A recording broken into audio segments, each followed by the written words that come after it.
Dialogue interactif avec le rapporteur spécial sur le Burundi. Monsieur le Président, la RADDHO remercie le rapporteur spécial pour son travail et endosse ses recommandations.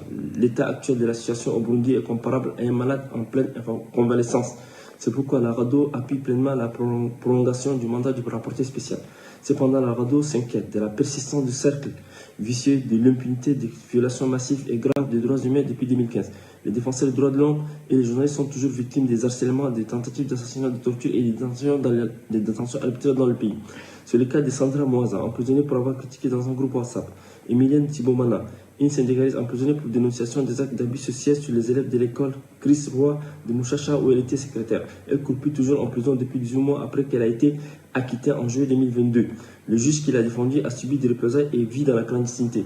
La RADDHO s'alarme devant les mesures liberticides prises par les autorités burundaises à l'encontre des membres de la société civile.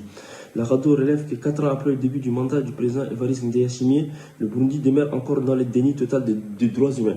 Face à cette situation préoccupante au Burundi, la RADDHO demande aux autorités de mettre fin au discours de haine, de libérer tous les détenus politiques, de favoriser l'ouverture de l'espace civil et politique pour un dialogue inclusif avec l'ensemble des acteurs sociopolitiques du pays.